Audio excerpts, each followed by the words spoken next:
In the previous class, we had seen the definition of the proteins. So what are proteins? Proteins are the macromolecules formed by bonding together many amino acids. Okay. So what are proteins? Proteins are nothing but the macromolecules which are formed by bonding together many amino acid. अनेक amino आम्ल जे आहे त्याच्यामध्ये bond तयार होतात आणि त्याच्या bond मधून जो काही महारेणू तयार होतो ज्याला आपण प्रोटीन असं म्हणतो. आता जे प्रोटीन आपल्याला अॅनिमल पासून मिळतात त्याला आपण काय म्हणतो? फर्स्ट क्लास प्रोटीन्स म्हणतो. 1 ग्रॅम प्रोटीन पासून आपल्याला 4 किलो कॅलरी एवढी ऊर्जा मिळते त्याच्यामध्ये. आता ज्यावेळेस प्रथिनयुक्त आहार आपण घेतो त्यावेळेस त्याचं डायजेशन झाल्यानंतर हे जे काही प्रोटीन्स आहेत त्याचं डायजेशन झाल्यानंतर कशामध्ये रूपांतर होतं? Amino acid. हे अमायनो ऍसिड्स त्याच्यानंतर काय केले जातात? ऍब्सॉर्ब केले जातात बॉडीमध्ये आणि ऍब्सॉर्ब केल्यानंतर सर्क्युलेटरी सिस्टीम जे आहे तर म्हणजेच ब्लड मार्फत काय केले जातात? शरीरातल्या प्रत्येक पेशी आणि अवयवांपर्यंत हे अमायनो ऍसिड्स पुरवले जातात. आता हे जे काही या अमायनो ऍसिडचा उपयोग प्रत्येक ऑर्गन सेल जे आहे त्याला लागणारं जे काही प्रोटीन आहे ते तयार करण्यासाठी ती काय करते? त्या अमायनो करते. मग या ठिकाणी ही जी काही डायग्राम आहे डायग्राम मध्ये काही एक्झाम्पल त्याच्यामध्ये दिलेले आहेत. तर स्किन असेल त्याच्यामध्ये तर स्किन मध्ये काय केलं जाईल? अमिनो ऍसिडचा उपयोग करून मेलॅनिन आणि केराटिन हे प्रोटीन त्याच्यामध्ये तयार केले जातील. लाईकवाईज बोन मध्ये ऑसिन्स तयार केलं जाईल आणि आपल्या शरीरामध्ये जे असणारे सेल्स आहेत त्याच्यामध्ये वेगवेगळ्या प्रकारचे प्रोटीन्स जे सेल मेम्ब्रेन मध्ये असतात आणि त्याच्यानंतर वेगवेगळ्या प्रकारची विकर तयार केली जातील. त्याच्यानंतर पॅनक्रियाज मध्ये इन्सुलिन आणि ट्रिप्सिन नावाचं प्रोटीन तयार केलं जाईल. इन्सुलिन शुगर कंट्रोल करतं. पिट्युटरी ग्लँड जे आहे त्याच्यामध्ये विविध संप्रेरक तयार केली जातात या अमायनो ऍसिड्स पासून. आणि मसल्स जे आहेत आपले स्नायू त्या स्नायूंमध्ये 2 प्रोटीन जे की फ्लेक्झिबल असतात जे की आपल्याला मुवमेंटसाठी मदत करतात, ऍक्टिन आणि तर हे 2 त्याच्यामध्ये तयार होतात. थर्ड जे आहे आपलं 2 प्रोटीन आहेत हिमोग्लोबिन आणि अँटीबॉडीज. ठीक आहे. या अमायनो ऍसिड्स पासून तयार केले जातात. पण त्याचा हा भाग जो आहे ठीक आहे आपण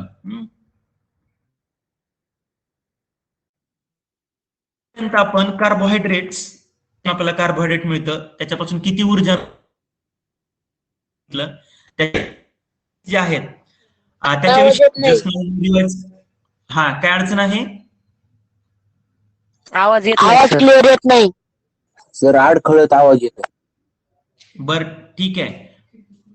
अडखळत जरी आला प्रॉब्लेम नाहीये कारण त्याच्यामध्ये व्हिडिओ रेकॉर्ड होते पहा. ठीक आहे. ओके. तर आपण आता आज काय करणार आहोत? लिपिड्स जे आहेत त्याच्याविषयी माहिती बघणार आहोत. लिपिड्स म्हणजे काय? तर स्निग्ध पदार्थ. लिपिड्स म्हणजे काय? स्निग्ध पदार्थ. आता अन्नामध्ये जे काही अन्न घटकामध्ये जे काही आपण बघितलं जसं की न्यूट्रिएंट बघितले होते आपण की जे आपल्या शरीरात त्याच्यामध्ये carbohydrates, proteins, fats, vitamins, minerals बरोबर आहे. तर त्याच्यापैकी आपण कार्बोहायड्रेट आणि प्रोटीन विषयी तर आता आपण काय करणार आहोत? लिपिड्स म्हणजेच स्निग्ध पदार्थ जे आहेत तर त्या स्निग्ध पदार्थाविषयी आपण माहिती पाहणार आहोत. आता लिपिड्स म्हणजे काय? लिपिड्स कशाला म्हणायचं? The substances form by specific chemical bond म्हणजे असे पदार्थ की जे विशिष्ट असा रासायनिक बंध तयार झाल्यामुळे तयार होतात. आता हा रासायनिक बंध कशामध्ये असतो? Between fatty acids and alcohol. म्हणजे फॅटी ऍसिड्स म्हणजे काय? मेदाम्ल. मेदाम्ल आणि अल्कोहोल यांच्यामध्ये विशिष्ट असा रासायनिक बंध तयार झाल्यामुळं जो पदार्थ तयार होतो त्याला आपण काय म्हणतो? लिपिड्स असं म्हणतो.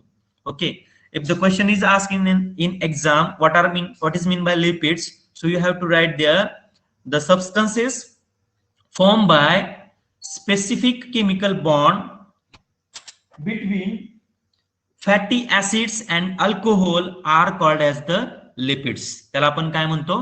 लिपिड्स असं म्हणतो. Digestion of lipids consumed by us is nothing but their conversion into the fatty acids and alcohol. आता जसं की आपण प्रोटीनच्या बाबतीमध्ये बघितलं होतं की प्रोटीन्स म्हणजे काय? तर अनेक अमिनो आम्लामध्ये बॉन्ड तयार होऊन जो काही मॅक्रोमॉलिक्यूल तयार होतो त्याला आपण प्रोटीन म्हटलं. म्हणजे सोप्या भाषेमध्ये प्रथिन तयार होण्यासाठी अमिनो आम्लाची आवश्यकता असते. आणि ज्यावेळेस आपण प्रथिनयुक्त आहार घेतो त्यावेळेस ज्यावेळेस त्याचं डायजेशन होतं तर प्रोटीनचं ब्रेकडाऊन कशामध्ये होतं? अमायनो ऍसिड मध्ये होतं. अगदी सेम त्याच पद्धतीने लिपिड म्हणजे काय आहे? तर फॅटी ऍसिड आणि अल्कोहोल याच्यामध्ये असणारा जो बॉन्ड आहे आणि त्याच्यातून तयार झालेला जो पदार्थ आहे त्याला आपण लिपिड म्हणतो. मग ज्यावेळेस आपण स्निग्ध पदार्थ खातो, ओके, आणि ज्यावेळेस त्या स्निग्ध पदार्थाचं डायजेशन होतं, तर हे जे काही स्निग्ध पदार्थ आहे त्याचं ब्रेकडाऊन कशामध्ये होतं? अर्थातच फॅटी ऍसिड्स आणि अल्कोहोलमध्ये. ओके, त्याचं ब्रेकडाऊन लिपिडचं कशामध्ये होतं? स्निग्ध पदार्थाचं फॅटी ऍसिड्स आणि अल्कोहोलमध्ये. Fatty acids are absorb up and distributed everywhere with body. मग काय केलं जातं? हे जे काही मेदाम्ल आहेत ते ऍब्सॉर्प्शन केलं जातं आणि त्याच्यानंतर सर्क्युलेटरी सिस्टीम जे आहे आपले म्हणजेच ब्लड मार्फत शरीरातल्या प्रत्येक भागापर्यंत हे फॅटी ऍसिड्स पोहोचवले जातात. Now from those fatty acid different cells produce the various substance necessary to, जसं की प्रोटीन, आपण की प्रोटीनचं डायजेशन झाल्यानंतर अमिनो ऍसिड्स तयार होतात आणि त्या अमिनो ऍसिड पासून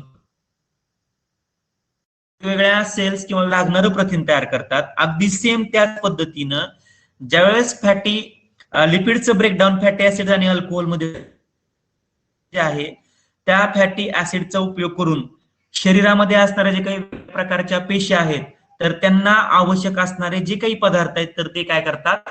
त्यांना आवश्यक असणारे पदार्थ ते त्याच्यामध्ये तयार करतात. For example, the molecule called as a phospholipid, म्हणजे फॉस्फोलिपिड हा एक रेणू आहे की ज्याची आवश्यकता आहे कशासाठी? Which are essential for producing the plasma membrane. Okay, म्हणजे प्लाझ्मा मेम्ब्रेन याचा अर्थ काय आहे? प्रद्रव्य पटल. ठीक आहे, तर पेशीमध्ये हे प्रद्रव्य पटल असतं आणि पेशींचं हे प्रद्रव्य पटल तयार होण्यासाठी फॉस्फोलिपिड ह्या रेणूची आवश्यकता असते. आणि हे जे काही फॉस्फोलिपिडचे रेणूपासून तयार होत असतात तर फॅटी ऍसिड पासून. म्हणजेच फॅटी ऍसिडचं रूपांतर फॉस्फोलिपिड मध्ये, म्हणजे फॅटी ऍसिडचा उपयोग कशासाठी केला जातो? तर फॉस्फोलिपिड तयार करण्यासाठी. आणि मग त्या फॉस्फोलिपिड पासून काय? पेशीचं प्लाझ्मा काय म्हणतो? प्रद्रव्य. मग फॅटी ऍसिडचा उपयोग फक्त एवढ्यासाठीच केला जातो का? की कशासाठी केला जातो? Fatty acids are used for producing the hormones like progesterone. आता हे जे काही हार्मोन्स आहेत हे which are present in the females, progesterone आणि इस्ट्रोजन हे जे संप्रेरक आहे, सेकंडरी सेक्शुअल एक्सप्रेशन असेल, ओके, किंवा म्हणजे हे सगळे जे काय आहे त्याच्यासाठी हे हार्मोन्स अतिशय महत्वाचा रोल प्ले करत असतात. त्याच्यानंतर टेस्टोस्टेरॉन हे हार्मोन जे आहे ते मेल्स मध्ये असतं.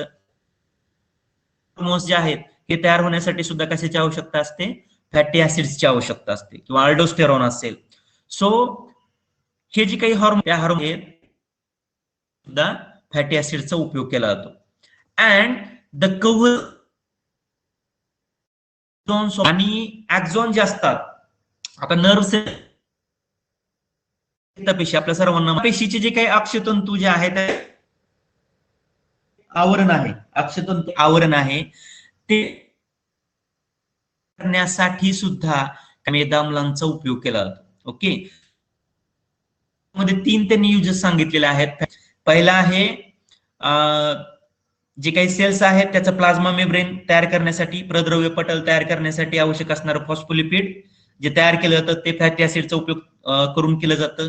त्याच्यानंतर जे काही बॉडीमध्ये असणारी वेगवेगळी संप्रेरक आहेत like progesterone, oestrogen, testosterone, aldosterone, ही संप्रेरक तयार करण्यासाठी. आणि एवढंच नाही तर जे काही नर्व सेल्स आहेत, चेतापेशी ज्या आहेत तर त्या चेतापेशीच्या अक्षतंतूभोवती असलेलं जे काही आवरण आहे म्हणजे ऍक्झॉन, तर ते तयार करण्यासाठी सुद्धा या फॅटी ऍसिडचा उपयोग केला जातो. Now we get of energy per gram of lipids. आता आपल्याला आणि प्रोटीन जे आहे याच्यामध्ये 1 ग्रॅम प्रत्येकी 4 किलो कॅलरी एवढी ऊर्जा मिळते. ठीक आहे, पण लिपिड्स जे आहेत, स्निग्ध पदार्थ जे आहेत, त्या 1 ग्रॅम स्निग्ध पदार्थांपासून तर आपल्याला किती ऊर्जा मिळते? 9 किलो कॅलरी एवढी. त्या दुपटीपेक्षा थोडीशी जास्त आहे प्रोटीन आणि कार्बोहायड्रेट पेक्षा. आता जे काही स्निग्ध पदार्थ आपण खातो, जेवढं शरीराला आवश्यक आहे तेवढं वापरून झाल्यानंतर जे काही स्निग्ध पदार्थ आहेत तर त्याचं काय होतं बॉडीमध्ये, तर excess of lipids are stored in the adipose connective tissue in the body. आता ऍडिपोज कनेक्टिव्ह टिश्यू याचा अर्थ काय, तर चरबीयुक्त संयोजी ऊती. आपल्या शरीरामध्ये ज्या काही चरबीयुक्त संयोजी ऊती आहेत तर त्या चरबीयुक्त संयोजी ऊतीमध्ये हे एक्सेस जे काही स्निग्ध पदार्थ आहेत, लिपिड्स आहेत, ते काय केले जातात, स्टोअर करून ठेवले जातात. म्हणजे सोपा अर्थ आहे याच्यामध्ये, जेवढं तुम्ही स्निग्ध पदार्थांचं सेवन शरीराला जेवढा आहे त्याच्यापेक्षा जास्त कराल तेवढं तुमच्या शरीरामध्ये काय होणार आहे, या चरबीयुक्त ऊती ज्या असतात त्याच्यामध्ये फॅटचं प्रमाण वाढेल आणि तेवढं तुमचं शरीर जे आहे ते त्याच्यामध्ये काय होणार आहे, फॅटी म्हणजेच तुम्ही जाड होणार आहात त्याच्यामध्ये. म्हणजे तो आहार जो आहे स्निग्ध पदार्थांचा तो शरीराला जेवढा आवश्यक आहे तेवढाच करणं आवश्यक आहे. ठीक आहे. सो ही जी इन्फॉर्मेशन बघितली आपण तर ती कशा संदर्भामध्ये होती, अबाउट द फॅटी ऍसिड्स म्हणजेच लिपिड्स जे आहे त्याच्यामध्ये लिपिडचं रूपांतर फॅटी ऍसिड मध्ये होतं. ठीक आहे. आता कार्बोहायड्रेट विषयी माहिती बघितली, प्रोटीन विषयी बघितली, जस्ट नाव आपण लिपिड्स विषयी माहिती बघितली. Now moving on to the next point, now we have to get the information about the vitamins. Okay, vitamins जे आहेत त्याची सुद्धा आपल्या शरीराला खूप आवश्यकता असते, म्हणजे जीवनसत्व. ठीक आहे. आता जीवनसत्व म्हणजे काय त्याची डेफिनेशन इथं सांगितलेली आहे. So what are vitamins? Vitamins are a group of heterogeneous compound. ठीक आहे. हा काय आहे, एक हिट्रोजिनस कंपाऊंडचा एक गट आहे. Of which each is essential for the proper operation of various processes in the body. Various processes in the body याचा अर्थ आपल्या शरीरामध्ये जेवढ्या काही वेगवेगळ्या प्रक्रिया चालतात तर त्या प्रत्येक प्रक्रियेसाठी प्रत्येक विटॅमिन जे आहे त्याच्यामध्ये ते आवश्यक असतं. आणि मग अशा विटॅमिन्सचा जो काही अशा कंपाऊंडचा हिट्रोजिनस कंपाऊंडचा जो ग्रुप आहे त्या गटाला आपण काय म्हणतो, विटॅमिन्स असं म्हणतो. ओके, म्हणजेच जीवनसत्व म्हणजे काय, तर वैविध्यपूर्ण वेगवेगळ्या हिट्रोजिनियस रासायनिक पदार्थांचा असा गट की ज्यातील प्रत्येक पदार्थाची शरीरातील विविध कार्य सुरळीतपणे पार पाडण्यासाठी आवश्यकता असते. हिट्रोजिनस कंपाऊंड म्हणजे काय, वैविध्यपूर्ण रासायनिक पदार्थ. आणि ग्रुप म्हणजे काय, गट. तर वैविध्यपूर्ण रासायनिक पदार्थांचा असा गट की ज्यातल्या प्रत्येक पदार्थाची आवश्यकता शरीरातली प्रत्येक प्रक्रिया पद्धतशीरपणे सुरळीतपणे पार पाडण्यासाठी आवश्यक असणाऱ्या त्या गटातला प्रत्येक मेंबर त्याला आपण म्हणूया विटॅमिन. त्या गटाला आपण काय म्हणतो, vitamin. So what is mean by vitamins और what are vitamins? So vitamins are a group of heterogeneous compound of which each is essential for proper operation of various processes in the body. Okay, there are main 6 types of vitamins. आता हे जे काही जीवनसत्व आहेत त्याचे एकूण 6 प्रकार आहेत. जीवनसत्वाचे एकूण किती प्रकार आहेत, 6. लक्षात ठेवायला अतिशय सोपं आहे. ABCDE पर्यंत सगळ्यांना येते, त्याच्यानंतर के हे एवढं एक अक्षर लक्षात ठेवायचं. Okay, so these are the 6 types of vitamins. Which are those? Vitamin A, vitamin B, vitamin C, vitamin D, vitamin E and vitamin K. हे 6 जीवनसत्वाचे प्रकार आहेत. आता या 6 पैकी out of these vitamin A, D, E and के,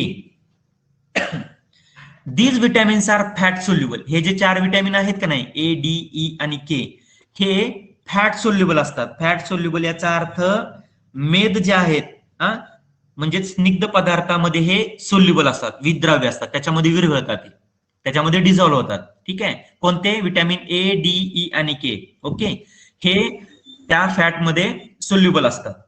लक्षात ठेवायला अतिशय सोपं आहे. KEDA याच्यापासून एक मराठी शब्द तयार होतो, मी सांगत नाही तो. तर हा शब्द जो आहे तो आहे फॅट सोल्युबल. लक्षात ठेवा. तर तो काय होतो, फॅटमध्ये हे विटॅमिन्स विरघळतात.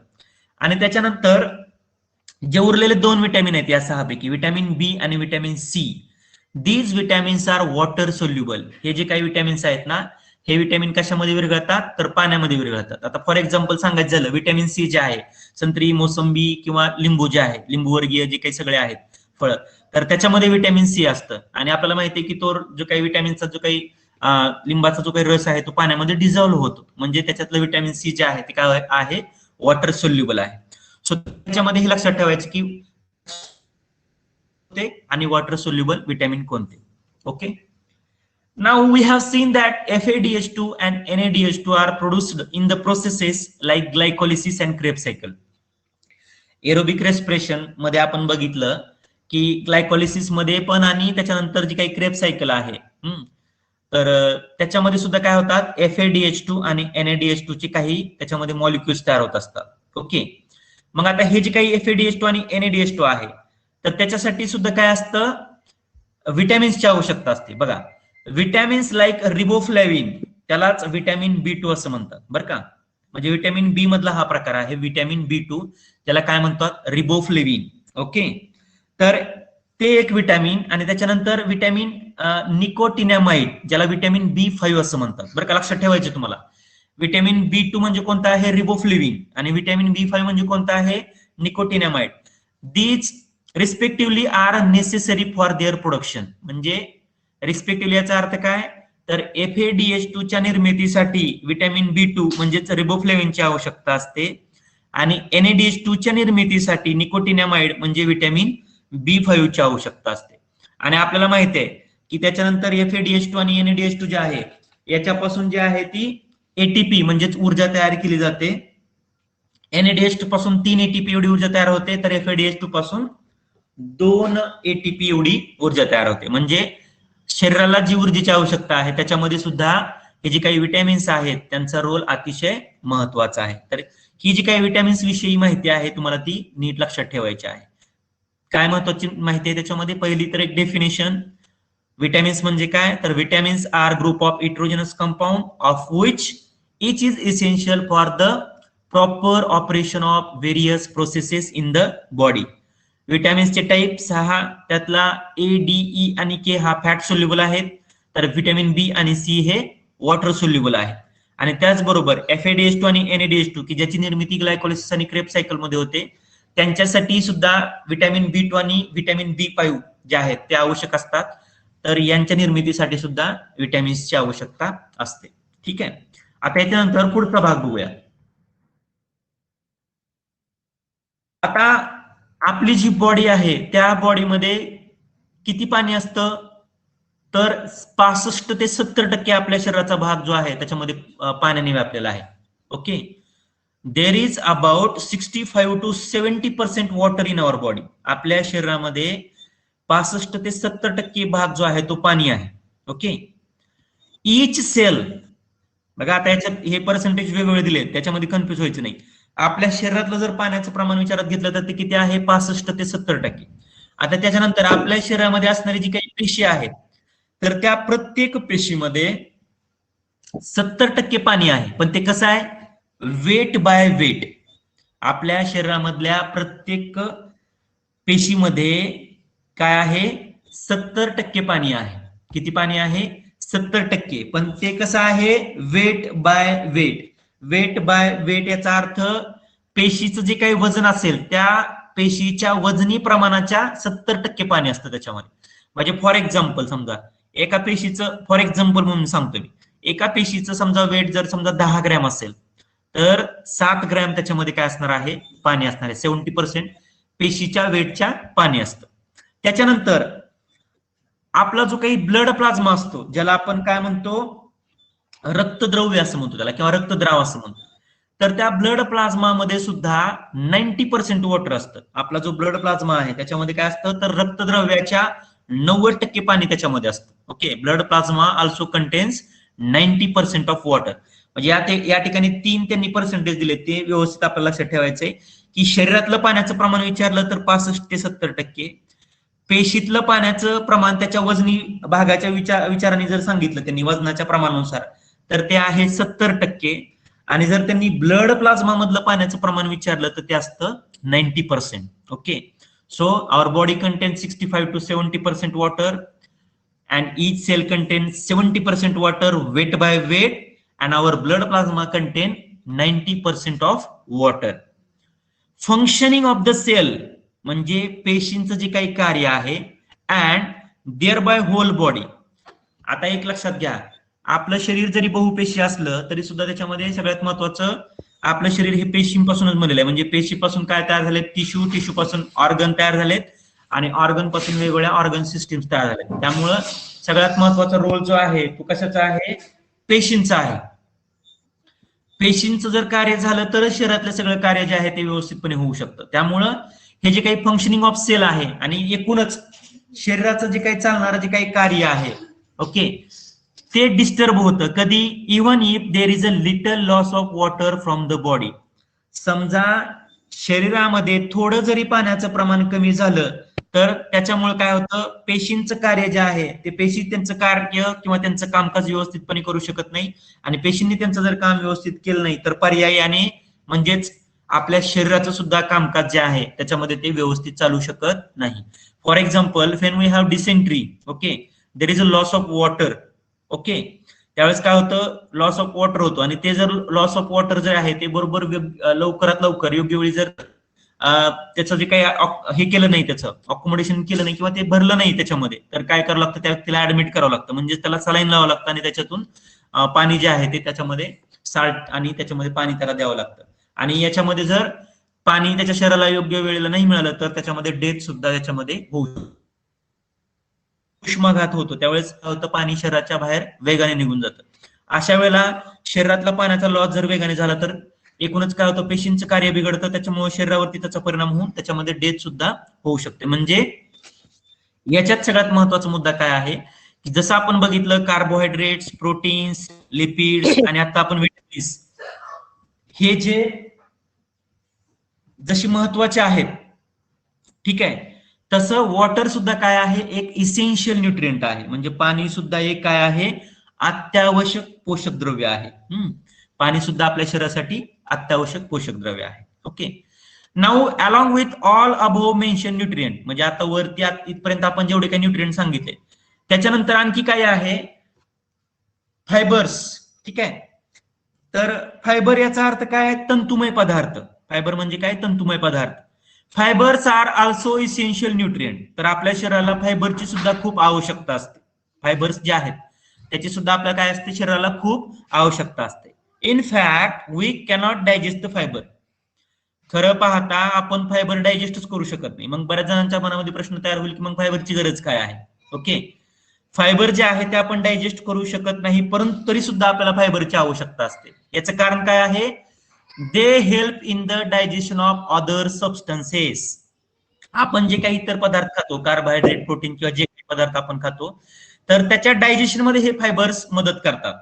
And also egestion of the undigested substances, म्हणजे अन्न पदार्थाचं पचन झाल्यानंतर जे काही अनडायजेस्टेड सबस्टन्सेस आपल्या शरीरामध्ये शिल्लक राहिलेत, तर ते अनडायजेस्टेड सबस्टन्सेस शरीरातून बाहेर टाकून देण्यासाठी सुद्धा काय करतात, त्याच्यामध्ये सुद्धा हे इजेशनसाठी, ओके, तर इजेशनसाठी काय करतात, हे फायबर्स त्याच्यामध्ये मदत करतात. म्हणजे फायबर सुद्धा एक महत्वाचं न्यूट्रिएंट आहे. ओके, मग आता हे फायबर्स युक्त आहार कोणता आहे की ज्याच्यातून आपल्याला फायबर मिळेल, की ज्याच्यामुळे काय होईल की फायबरचा उपयोग काय आहे, तर ते काय करेल, इतर पदार्थांच्या पचनामध्ये मदत करेल आणि न पचलेले जे काही पदार्थ आहेत, अनडायजेस्टेड पदार्थ आहेत, तर ते शरीराच्या बाहेर टाकण्याच्या क्रियेमध्ये मदत करेल. तर आपल्याला फायबर्स कशामधून मिळतं, लिफी व्हेजिटेबल्स, ठीक आहे, जे काही पालेभाज्या आहेत त्याच्यातून आपल्याला फायबर मिळतं, फळातून मिळतं, फ्रुट्स मधून, आणि त्याचबरोबर जी काही धान्य आहेत, सिरियल जे आहेत, तर याच्यातून सुद्धा आपल्याला त्याच्यामध्ये फायबर मिळतं. ओके, आपण जी आता सगळी माहिती बघितली, पहा, कार्बोहायड्रेट बद्दल बघितली, प्रोटीन्स बद्दल बघितली, लिपिड्स बद्दल माहिती बघितली, टेस्ट बद्दल बघितली, आणि आता वॉटर बद्दल आणि त्याचे फायबर जे आहेत ते बघितली. नाउ नेक्स्ट त्याच्यातला थोडासा भाग बघूयात, इम्पॉर्टंट पॉइंट, हा अतिशय महत्वाचा मुद्दा आहे, सेल डिव्हिजन. सेल डिव्हिजन म्हणजे काय, विभाजन. सेल डिव्हिजन याचा अर्थ काय आहे, पेशी विभाजन. And essential life process. Essential life process याचा अर्थ आवश्यक जीवन प्रक्रिया. जशा लाईफ प्रोसेसेस बघितलेल्या आहे, डायजेशन, सर्क्युलेशन असेल, जे काय असेल ते, अगदी त्याच प्रकारे सेल डिव्हिजन ही सुद्धा काय आहे, एक अतिशय महत्वाची प्रक्रिया आहे. ओके, तर आता याची थोडीशी माहिती बघूया. is division very properties of a cell. हा पेशीचा एक अतिशय गुणधर्म आहे. ठीक आहे. पेशी पेशीचा अतिशय महत्वाचा गुणधर्म तो लिव्हिंग ऑर्गॅनिझम म्हणजे सजीवांचा गुणधर्म आहे. पेशीचा तर आहेच आहे, पण सजीवांचा सुद्धा काय आहे, हा महत्वाचा गुणधर्म आहे. कोणता? Sale division. ओनली म्हणजे फक्त आणि फक्त गुणधर्मामुळं म्हणजे सेल डिव्हिजन मुळे a new organism is form from the existing one. ठीक आहे. म्हणजे एक जीवापासून त्याच प्रजातीचा दुसरा सजीव जो आहे तो केवळ याच प्रक्रियेमुळे तयार होऊ शकतो. कशामुळं? सेल डिव्हिजन मुळे. Okay. A multicellular organism grows up. एवढंच पाण्याच्या शरीराची वाढ सुद्धा विभाजनामुळेच होते. And the emaciated body can be restored. Emaciated body याचा अर्थ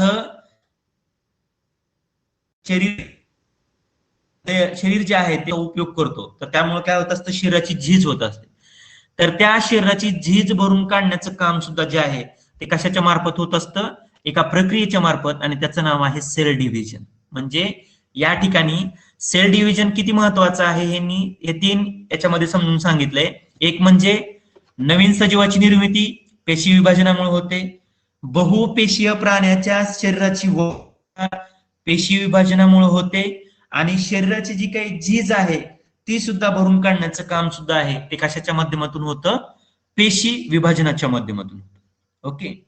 now there are 2 types of cell division. आता पेशी विभाजन जे आहे ना त्याचे मुख्य 2 प्रकार आहेत. ठीक आहे. पेशी विभाजन जे आहे त्या पेशी विभाजनाचे किती प्रकार आहेत? 2 मुख्य प्रकार आहेत. 2 टाइप्स आहेत त्याचे. कोणते?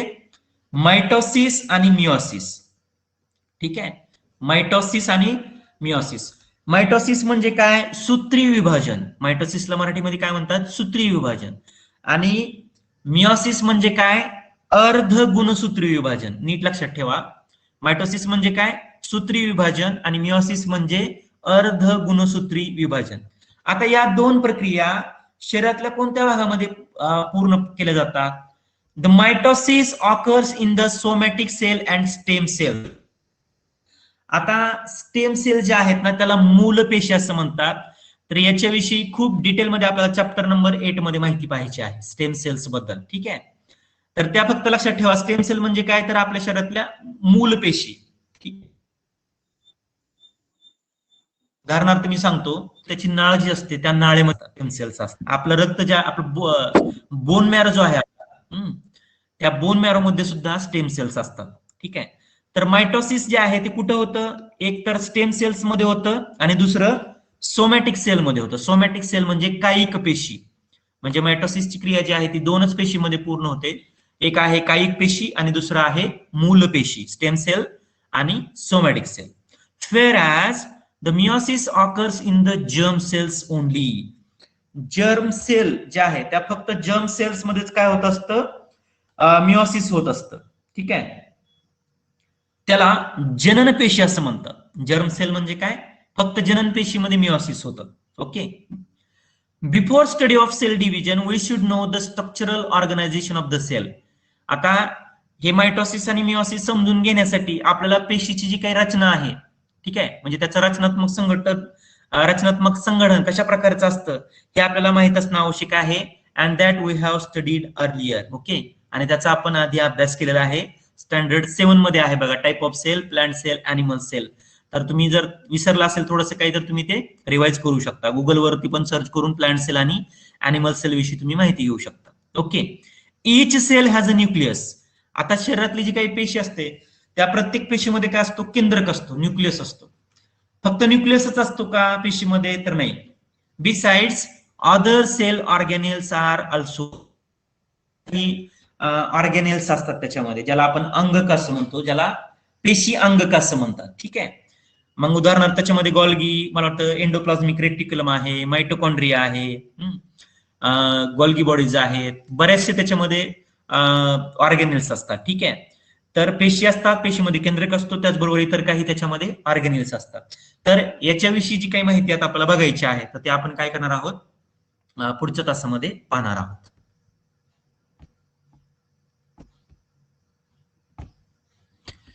Okay, now you can speak.